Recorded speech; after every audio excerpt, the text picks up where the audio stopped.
Cinema शौकीन सबका स्वागत करता है। आज हम बात करने वाले हैं स्टैंड ऑफ के बारे में। ये कहानी है एक कातिल की जिसे कत्ल करते हुए एक लड़की देख लेती है, तब वो उसे मारने जाता है। लेकिन इस बीच उसके रास्ते में एक ऐसा आदमी आके खड़ा होता है जो इसकी सारी मुसीबतों को बढ़ा देता है। कहानी की शुरुआत होती है और हमारे सामने एक घर का दृश्य आता है। यहीं पर हम एक कपल को देखते हैं। पति का नाम है कार्टर और पत्नी का नाम है मारा। ये लोग अभी अपने घर के बाहर खड़े हैं। यहीं पर एक बड़ा सा फील्ड है जहाँ पर उनका बच्चा खेल रहा है अपने फैमिली डॉग के साथ। ये दोनों अपने ही बच्चे को देख रहे हैं। बच्चे के हाथ में एक बलून है। कार्टर और मारा ऐसे ही बातें करते रहते हैं। तभी ये लोग देखते हैं कि इनका बेटा जमीन पे गिर जाता है और वो बिल्कुल नहीं हिलता। तब मारा कार्टर को कहती है कि वो जा करके देखे कि उसे क्या हुआ, लेकिन कार्टर इस बात को नजरअंदाज कर देता है। तब मारा चली जाती है घर के अंदर और हम बलून को देखते हैं हवा में। फिर समय ऐसे ही बीतने लगता है। थोड़े समय के बाद हमें कार्टर के बेटे की कब्र नजर आती है और इसी कब्रिस्तान में हम एक लड़की को देखते हैं जिसका नाम है इजाबेल। इजाबेल को सारे लोग बर्ड कह के भी बुलाते हैं, लेकिन उसे वो नाम बिल्कुल भी अच्छा नहीं लगता। इजाबेल के हाथ में एक कैमरा है जो उसके मरे हुए माता पिता की है। वो हमेशा ही इस कैमरे को लेकर के आती है इस कब्रिस्तान में और फोटोज खींचती है। अभी भी अपने माता पिता के कब्र की फोटो खींच रही है। यहीं पर हम इजाबेल के गार्डियन को देखते हैं जिसका नाम है रॉजर। जब इजाबेल फोटोज ले रही होती है तभी उसे थोड़ी दूरी पर कुछ लोग खड़े नजर आते हैं जो किसी का फ्यूनरल कर रहे हैं। यहाँ पर एक औरत है और उसके साथ उसका बॉडीगार्ड है और फ्यूनरल करवाने के लिए एक पादरी है। इजाबेल जब उनकी तस्वीरें खींच रही होती है तभी हम देखते हैं कि कोई आदमी पादरी को गोली मार देता है। इस चीज को देखने के बाद बॉडीगार्ड चौकन्ना हो जाता है और औरत आश्चर्यचकित रह जाती है। बॉडीगार्ड जैसे ही अपने बंदूक को बाहर निकालता है वो आदमी उसे भी गोली मार देता है। तभी हम देखते हैं कि जंगल के बीच से एक आदमी बाहर आ रहा है। यह आदमी एक हिटमैन है। इसके चेहरे पर एक काला मास्क लगा हुआ है। धीरे धीरे चलते हुए वो आता है औरत के पास। इजाबेल इन सारी चीजों की तस्वीरें खींच रही है। वो आदमी इस औरत के पास आता है और अपने मास्क को उतारता है। तब हमें पता लगता है कि इसका नाम है सेड। वो इस औरत को कहता है कि मैं एक हिटमैन हूँ, पैसे लेकर के लोगों को मारता हूँ, मुझे तुम्हारा कॉन्ट्रैक्ट मिला था इसीलिए अब तुम्हें मरना पड़ेगा। इतना कहने के बाद वो गोली चलाता है और इस औरत को मार करके फेंक देता है पास वाले कब्र में। इजाबेल ने इस आदमी की तस्वीरें खींच ली है बिना मास्क के। सेड को इस बारे में कुछ भी नहीं पता। वो एक एक करके लाशों को लाता है और डालने लगता है कब्र में। तब इजाबेल यहाँ से भागती है, जाती है अपनी गाड़ी के पास और ढूंढने लगती है रॉजर को, लेकिन उसे रॉजर कहीं भी नजर नहीं आता। तभी थोड़ी देर के बाद हम रॉजर को देखते हैं जो इजाबेल को ढूंढ रहा है। वो उसे ढूंढते हुए आता है कब्रिस्तान की तरफ और जोर जोर से उसका नाम चिल्लाने लगता है। तभी सेड सुन लेता है रॉजर की आवाज को। इजाबेल भी इन आवाजों को सुन लेती है। वो भागती हुई आती है और रॉजर को रोकने की कोशिश करती है कि वो उस आदमी की तरफ ना जाए, लेकिन जब तक रॉजर को वो आगाह कर पाती सेड गोली मार देता है रॉजर को। तब इजाबेल जोर से चिल्लाती है और सेड इस आवाज को सुन लेता है कि यहाँ पर इस आदमी के अलावा भी कोई है। अब सेड की नजर पड़ती है इजाबेल की तरफ। वो देखता है कि इस लड़की के हाथ में एक कैमरा है। वो समझ जाता है कि इसने जरूर उसकी तस्वीर खींची होगी। सेड इस बात को भूल जाता है कि ये लड़की सिर्फ एक मासूम बच्ची है। वो नहीं चाहता कि उसकी शक्ल दुनिया देखे। तब वो गोलियां चलाना शुरू कर देता है इजाबेल पे और वो डर करके यहाँ से भागने लगती है। सेड उसके पीछे है और इजाबेल भागती जा रही है। बहुत देर भागने के बाद इजाबेल को एक घर नजर आता है। ये घर है कार्टर का। तभी हम अंदर कार्टर को देखते हैं जो एक लेटर लिख रहा है। उसके लेटर को पढ़ने के बाद हमें पता लगता है कि जिस दिन उसके बेटे की मौत हुई थी उससे एक दिन पहले उसकी वाइफ ने कहा था कि वो पूरे फील्ड को साफ कर दे, लेकिन कार्टर ने ऐसा नहीं किया। अगले दिन जब उसका बेटा खेल रहा था तभी उसका पैर फिसला और वो एक मेटल पे गिर गया और वो मेटल घुस गया उसके सर के अंदर। तब उसके बेटे की मौत हो गई। कार्टर अपने आप को रोज कोसता है। उसे लगता है कि उसकी वजह से उसके बेटे की मौत हुई है। इस हादसे के बाद उसकी पत्नी भी उसे छोड़ करके चली गई। कार्टर अपने सारे गुनाहों को कबूल कर रहा है इस लेटर में। वो अपने लेटर को पूरा करता उससे पहले इजाबेल उसका दरवाजा खटखटाने लगती है। तब कार्टर जाता है दरवाजे को खोलने। दरवाजा खोलते ही इजाबेल अपनी सारी बातें बताने लगती है, लेकिन कार्टर को कुछ भी समझ में नहीं आता। इजाबेल बहुत ही ज्यादा डरी हुई है। वो उसे कहता है कि आराम से बताओ क्या हुआ। तब वो कहती है कि एक आदमी मेरे पीछे लगा है, वो मुझे मारना चाहता है।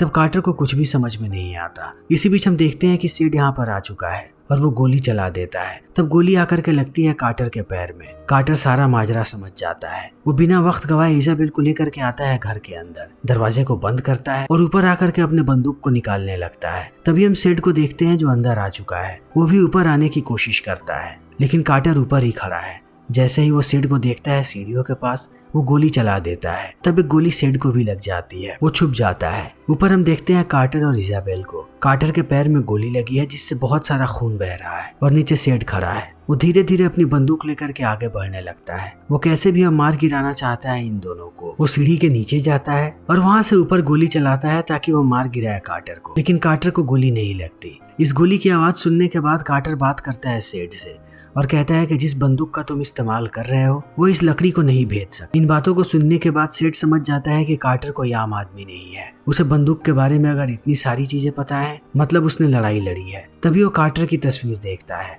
जिसे देखने के बाद उसे पता लगता है कि कार्टर कभी आर्मी में हुआ करता था। वो एक वॉर वेटरन है। तब वो कार्टर की गोली को देखता है और कहता है कि तुम्हारे पास एक शॉटगन है जिसकी रेंज बहुत ही कम होती है, तो सच में अगर तुम मुझे मारना चाहते हो तब तुम्हें नीचे आना पड़ेगा। कार्टर अब डराना शुरू कर देता है सेड को। वो उसे कहता है कि अगर तुम जल्दी से मेरे घर से बाहर नहीं निकले तब मैं पुलिस वालों को कॉल कर दूंगा। इस बात को सुनते ही सेड यहाँ का टेलीफोन उठाता है। तब उसे पता लगता है कि टेलीफोन की लाइन कटी हुई है, यानी कि कार्टर उसे धमकी दे रहा है। वो कार्टर को कहता है कि अच्छा गेम खेल लेते हो, फोन की लाइन कटी हुई है। तब कार्टर कहता है कि मेरे पास एक सेलफोन भी है। तभी सेड देखता है कि वो सेलफोन नीचे पड़ा हुआ है। वो कार्टर को कहता है कि तुम मुझसे बच करके नहीं जा सकते, मैं यहीं पर रहूंगा जब तक मैं तुम्हें मार ना गिराऊं। और उस लड़की को, अगर तुम सच में जिंदा रहना चाहते हो तो उस लड़की को नीचे भेज दो, क्योंकि उसने मेरी शक्ल देखी है। मेरी अभी भी तुमसे कोई भी दुश्मनी नहीं है, क्योंकि तुमने मेरी शक्ल नहीं देखी है, इसीलिए मैं तुम्हें जिंदा छोड़ सकता हूँ। बस उस लड़की को मेरे हवाले कर। लेकिन कुछ भी हो जाए, कार्टर इजाबेल को नीचे नहीं भेजना चाहता। तब सेड उसे टाइम देता है।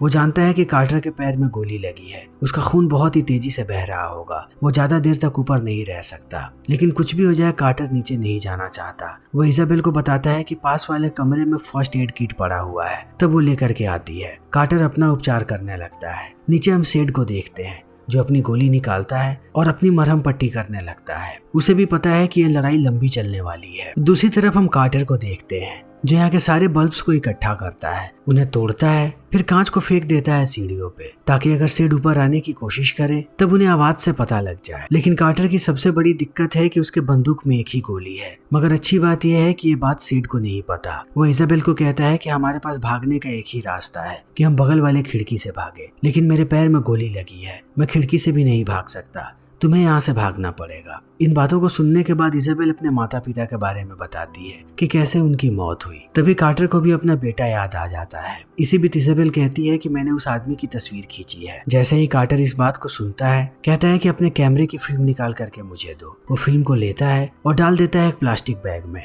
फिर इजाबेल को कहता है कि इसे ले जा करके फ्लश टैंक में डाल दो, ताकि उस आदमी को यह फिल्म ना मिले। इजाबेल ऐसा ही करती है। तभी नीचे हम देखते हैं सेड को, जो कार्टर की सारी चीजों को देख रहा है। यहीं पर उसे फैमिली फोटो मिलती है कार्टर की। तब वो कार्टर के दिमाग से खेलने लगता है और कहता है कि तुम्हारी पत्नी बहुत ही खूबसूरत है, मैं उसके साथ थोड़ा समय बिताना चाहूंगा। तब कार्टर गुस्सा हो जाता है। सेड उसे कहता है कि शायद तुम्हें अपने फैमिली की परवाह नहीं है। कार्टर कहता है कि अब मुझे किसी भी चीज से कोई फर्क नहीं पड़ता, मेरे पास कोई भी परिवार नहीं है अब। तब सेड कहता है कि अगर तुम नीचे नहीं आए तब मैं इस पूरे घर को आग लगा दूंगा। कार्टर उसे कहता है कि मैंने कैमरे से उस फिल्म को बाहर निकाल दिया है और ऐसी जगह पे छुपाया है जहाँ पर आग लगने से भी कुछ नहीं होगा, तो अगर तुमने घर को जलाया तब यहाँ पर पुलिस वाले आएंगे और उन्हें वो फिल्म मिल जाएगी और उसी के साथ तुम्हारा खेल खत्म हो जाएगा। इस बात को सुनते ही अब सेड भड़क जाता है और कार्टर को भड़काने की कोशिश करने लगता है ताकि कार्टर कोई गलती करे। वहीं दूसरी तरफ हम एक पुलिस वाले को देखते हैं जो पेट्रोलिंग में निकला है। उसे कब्रिस्तान के पास 2 गाड़ियां खड़ी नजर आती हैं और उन गाड़ियों के अंदर कोई भी नहीं है। तब वो चला जाता है कब्रिस्तान की तरफ। वहाँ जाने के बाद जब वो सारी चीजों को देखता है तब पुलिस वाले को भी शक होने लगता है कि यहाँ पे जरूर कुछ ना कुछ तो गड़बड़ हुआ है। तभी दूसरी तरफ हम सेड को देखते हैं जो अभी भी नीचे घूम रहा है। वो अपनी पूरी कोशिश कर रहा है कि वो लोग नीचे आ जाएं। सेड ऊपर नहीं जा सकता। उसे पता है कि कार्टर तैयार बैठा है। सेड को कार्टर के निशाने के बारे में भी पता है, वो बिल्कुल भी नहीं चूकेगा, एक बार में सेड का काम तमाम कर देगा। तभी उसे कार्टर का लेटर नजर आता है जिसे थोड़े समय पहले वो लिख रहा था। तब वो पढ़ना शुरू कर देता है, वो भी चिल्ला चिल्ला के, ताकि इन सारी बातों को सुनने के बाद कार्टर को गुस्सा आए और वो नीचे आ जाए। लेकिन कार्टर नीचे नहीं आता। जब सेड पूरे लेटर को पढ़ता है तब उसे सारा माजरा समझ में आ जाता है कि कार्टर के साथ क्या हुआ है। लेटर के खत्म होने के बाद सेड को एहसास होता है कि कार्टर अपनी जान लेने वाला था, क्योंकि उसे लग रहा था कि सारी की सारी चीजें उसकी वजह से हुई हैं। जब सेड इस लेटर को पढ़ रहा होता है तभी कार्टर को अपने बेटे की झलकियां नजर आती हैं कि कैसे उसकी मौत हुई थी। तब वो परेशान होने लगता है। दूसरी तरफ हम कार्टर को देखते हैं जो सच में अपनी जान लेने की कोशिश करने वाला था, लेकिन अब वो जीना चाहता है। वो अपने बच्चे को नहीं बचा पाया, मगर वो इजाबेल को बचाना चाहता है इस आदमी से। इजाबेल अब बहुत ही ज्यादा डरी हुई है। कार्टर उसे कहता है कि जब तक मैं जिंदा हूँ तुम्हें कुछ नहीं होगा, मैं तुमसे वादा करता हूँ कि तुम यहाँ से जिंदा बाहर जाओगी। इन बातों को सुनने के बाद इजाबेल उसे गले लगा लेती है। अब समय ऐसे ही बीतते जा रहा है। सेड अपना आपा खो रहा है, इसीलिए वो 2 गोलियां चलाता है यहाँ पर घर के ऊपर। तभी दूसरी तरफ हम पुलिस वाले को देखते हैं जिसे रॉजर की लाश मिल गई है। वो लाश को देख ही रहा होता है, तभी उसे गोलियों की आवाज सुनाई पड़ती है। वो भागने लगता है गोलियों की आवाज की तरफ। थोड़ी दूर आने के बाद उसे कार्टर का घर नजर आ जाता है। वो समझ जाता है कि सारी चीजें यहीं पर हो रही है। वो तुरंत अपने कार में बैठता है और आने लगता है घर की तरफ। तभी दूसरी तरफ हम कार्टर को देखते हैं। कार्टर जब घर की बत्तियों को देखता है तब उसे एहसास होता है कि बत्तियां फ्लिक कर रही हैं, यानी कि जनरेटर का फ्यूल खत्म होने वाला है। अगर फ्यूल खत्म हो गया तो पूरे घर में अंधेरा हो जाएगा और अंधेरे में सेड कुछ भी कर सकता है, कहीं कार्टर इजाबेल को ना बचा पाए। इसीलिए वो इजाबेल को कहता है कि तुम्हें खिड़की से कूद करके नीचे जाना पड़ेगा, तभी तुम यहाँ से भाग पाओगी। तब तक मैं उस आदमी को रोकता हूँ। इजाबेल कहती है कि और आपका क्या होगा? वो कहता है कि मेरे पैर में गोली लगी है, मैं खिड़की से नहीं भाग सकता। तब इजाबेल मना करती है कि वो कार्टर को छोड़ करके नहीं जा सकती, लेकिन अंत में कार्टर इजाबेल को मना लेता है और खिड़की से बाहर भेजने लगता है। जैसे ही इजाबेल छत पे पहुंचती है, हम पुलिस वाले को देखते हैं जो चला आता है कार्टर के घर के दरवाजे पर। तभी सेड देख लेता है कार को। वो अपने मास्क को पहनता है और जाने लगता है दरवाजे की तरफ ताकि वो पुलिस वाले को मार गिराए। जैसे ही पुलिस वाला दरवाजे पर आता है, सेड गोली चला देता है और गोली जाकर के लगती है पुलिस वाले को। वो जमीन पर गिर जाता है। वहीं दूसरी तरफ हम इजाबेल को देखते हैं। जब वो छत से नीचे कूदती है तब उसके पैरों से बहुत ही ज्यादा आवाज होती है और सेड इस चीज को देख लेता है। वो गोलियां चलाना शुरू कर देता है। तब इजाबेल दोबारा ऊपर जाने लगती है। सेड भागते हुए आता है बाहर। वो देखता है कि इजाबेल अभी भी बाहर है। तब वो दोबारा गोली चलाने की कोशिश करता है, लेकिन इसी बीच उसकी गोलियां खत्म हो जाती हैं और इजाबेल बच करके चली जाती है अंदर। तभी सेड देखता है कि वो पुलिस वाला अभी भी जिंदा है और वो अपनी बंदूक निकालने की कोशिश कर रहा है। तब सेड जाता है उसके पास और अपने बंदूक से उसके सर पे हमला करता है। तब पुलिस वाला बेहोश हो जाता है। वो देखता है कि पुलिस वाले की गाड़ी बाहर ही है। अगर किसी ने भी गाड़ी को बाहर देखा तब यहाँ पर और भी पुलिस वाले आ सकते हैं। फिर वो गाड़ी को लेकर के जाता है पार्क, लेकिन पार्क करने के बाद जब वो दोबारा घर के अंदर दाखिल होने की कोशिश करता है तभी कार्टर उस पर बंदूक तान देता है और कहता है कि मैं चाहता हूँ कि तुम यहाँ से निकल जाओ। अगर तुमने दोबारा घर में अंदर आने की कोशिश की तब मैं तुम्हें गोली मार दूंगा। इन बातों को सुनने के बाद सेड कहता है कि अगर तुम गोली चलाने वाले होते तो अब तक तुमने गोली चला दी होती। तुम्हें अपनी शॉटगन का रेंज पता है। मैं तुमसे इतनी दूरी पर खड़ा हूँ कि तुम्हारी गोली मुझे छू भी नहीं सकती। और दूसरी बात यह है कि शायद तुम्हारे पास गोलियां भी नहीं बची। अगर तुम्हारे पास ज्यादा गोलियां होती तब तुम कोशिश जरूर करते मुझे मारने की, यानी कि तुम्हारे बंदूक में सिर्फ 1 या 2 गोली है। ये सारी बातें कहने के बाद सेड अपनी बंदूक बाहर निकाल लेता है और गोली चलाने की कोशिश करता है कार्टर पर। तब कार्टर भाग करके छुप जाता है घर के भीतर। तभी सेड अंदर आता है। उसने पुलिस वाले को एक कुर्सी से बांध करके रखा है।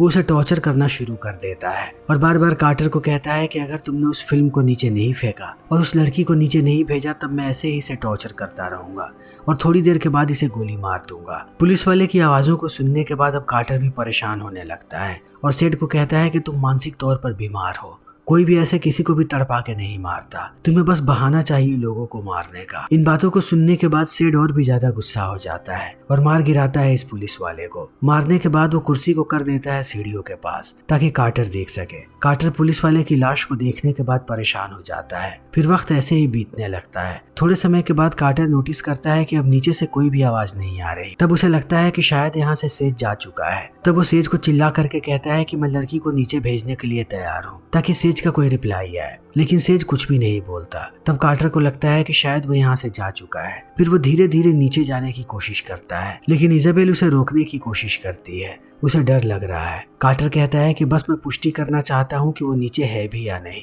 धीरे धीरे करके वो नीचे आता है। नीचे आने के बाद वो देखता है कि सेड के यहाँ पर सिर्फ जूते हैं, सेड नहीं है। तब वो धीरे धीरे बाहर निकलने लगता है। थोड़ा आगे जाने के बाद उसे एहसास होता है कि सेड ने बहुत बड़ी चालाकी की है। उसने अपने जूते निकाले हैं ताकि वो बाहर से छत के ऊपर आ सके।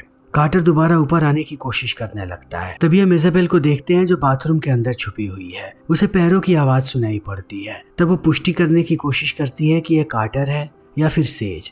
तभी हम सेज को देखते हैं जो नंगे पैर आगे बढ़ते जा रहा है। इसी बीच यहाँ पर कार्टर आ जाता है। वो जैसे ही देखता है कि सेज सीढ़ियों के पास है, वो उस पर गोली चलाने की कोशिश करता है। इस चीज को देखने के बाद सेज नीचे गिर जाता है। नीचे गिरते समय सारे कांच के टुकड़े उसके पैर में घुस जाते हैं। जैसे ही कार्टर सेज को नीचे देखता है, वो उसका मजाक बनाना शुरू कर देता है। अब सेज भी बहुत ही ज्यादा गुस्से में है। वो इस घर को आग लगाने की कोशिश करता है, लेकिन वो आग लगाता उससे पहले उसकी नजर पड़ती है कार्टर के सेलफोन पे। तब उसके दिमाग में एक आइडिया आता है और वो आग नहीं लगाता, चुपके से बैठ जाता है। इसी बीच रात हो जाती है। रात होने के बाद कार्टर और सेज दोनों बातें करने लगते हैं। कार्टर सेज को कहता है कि तुम इतने निर्दयी कैसे हो सकते हो, तुम्हें लोगों को मारने में मजा कैसे आ सकता है। तब सेज बताता है कि वो भी कभी आर्मी में हुआ करता था, उसने भी बहुत सारे युद्ध लड़े हैं। शुरुआत में लोगों को मारने में उसे बहुत दिक्कत हो रही थी, लेकिन एक वक्त के बाद उसे पता लगा कि वो जिस काम को कर रहा है उसका काम ही है लोगों को मारना। वो हर रोज आर्मी में लोगों को मारा करता था और आर्मी के पैसे से उसका घर चलता था। जब वो रिटायर हुआ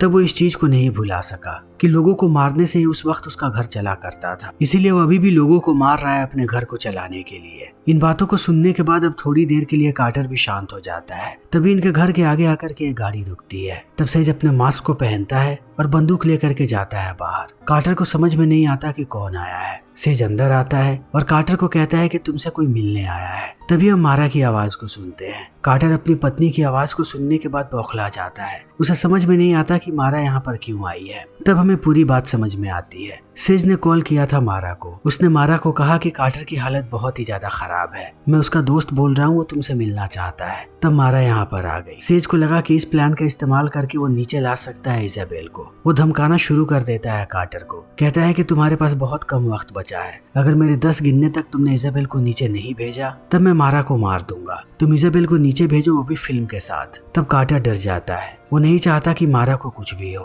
तभी इजाबेल रोने लगती है। वो कार्टर को देख करके कहती है कि मैं मरना नहीं चाहती, मुझे नीचे नहीं जाना। तब कार्टर थोड़ी देर सोचता है और अपनी बंदूक दे देता है इजाबेल को। उसे कहता है कि तुम ऊपर ही रहो, मैं नीचे जा रहा हूँ। अगर वो आदमी ऊपर आने की कोशिश करे तो सीधा उस पर गोली चलाना। जब तक मैं जिंदा हूँ तुम्हें कुछ नहीं होगा। आज कहीं मैं अपने बेटे से मिल पाऊंगा। इस बात को सुनने के बाद हमें पता लगता है कि कार्टर को लगता है आज वो मरने वाला है। कार्टर अब नीचे आने लगता है। वो सेठ के सामने आकर के कहता है कि अभी भी वो लड़की ऊपर है, अगर तुम उसके पास गए तब वो तुम्हें गोली मार देगी। उसके पास एक शॉटगन है। वो दोबारा सेठ को समझाने की कोशिश करता है कि अभी भी वो यहाँ से जा सकता है, उन लोगों ने उसकी शक्ल नहीं देखी है। और कार्टर उस लड़की को समझाएगा और फिल्म को भी जला देगा। कोई भी सेठ के बारे में कोई बात नहीं करेगा, वो आजाद है। तब इन बातों को सुनने के बाद सेठ गुस्सा हो जाता है और अपने मास्क को निकाल करके कहता है कि अब तुम लोगों ने मेरी शक्ल देख ली, अब मैं क्या करूं। इतना कहते ही वो गोली चला देता है कार्टर पे। तब कार्टर नीचे गिर जाता है। फिर सेठ चिल्ला करके इजाबेल को कहता है कि अगर तुम जल्दी से नीचे नहीं आई तब मैं गोली मार दूंगा कार्टर को। इस बात को सुनने के बाद इजाबेल भी डर जाती है। धीरे धीरे करके वो नीचे आने लगती है, मगर अभी भी उसके हाथ में बंदूक है। उसने बंदूक को पॉइंट करके रखा है सेठ की तरफ। तब सेठ भी पीछे हटने लगता है। उसने अपने आगे मारा को कर लिया है, लेकिन इन दोनों में से अब कोई भी गोली चलाता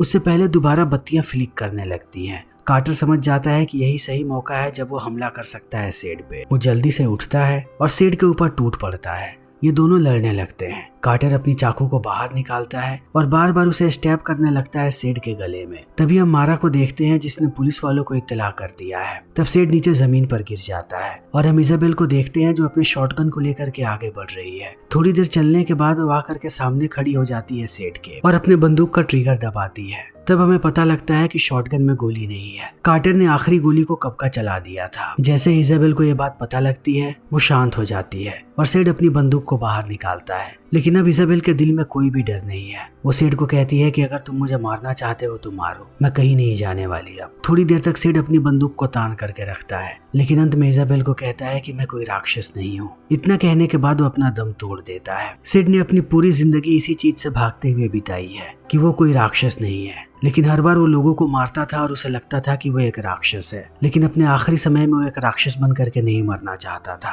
इसीलिए उसने इजाबेल को जिंदा छोड़ दिया। तब इजाबेल भागती हुई जाती है कार्टर के पास। वो देखती है कि कार्टर अभी भी जिंदा है। तब वो खुश हो जाती है। अब इजाबेल को किसी कैमरे की जरूरत नहीं है। वो अपने माता पिता को भूल चुकी है। वो उस दुख से बाहर आ गई है। वो शुक्रिया अदा करती है कार्टर का। तब कार्टर भी उसका शुक्रिया अदा करता है। अगर आज यहाँ पर इजाबेल नहीं आती तब कार्टर अपनी जान ले लेता। तो अगर कार्टर जिंदा है तो इजाबेल की वजह से, और अगर इजाबेल जिंदा है तो वो कार्टर की वजह से। इजाबेल कार्टर को यहाँ पर अपने पिता के रूप में एक्सेप्ट करती है और कार्टर को भी लगता है कि उसे अपना खोया हुआ बच्चा मिल गया। अब कार्टर का परिवार दोबारा पूरा हो गया है। और इसी के साथ ये फिल्म यहीं पर खत्म हो जाती है। तो दोस्तों, हमारी आज की ये वीडियो यहीं पर खत्म होती है। अगर आपको हमारी ये वीडियो पसंद आई हो तो इसे लाइक करें, शेयर करें और चैनल को सब्सक्राइब करें। Thank you.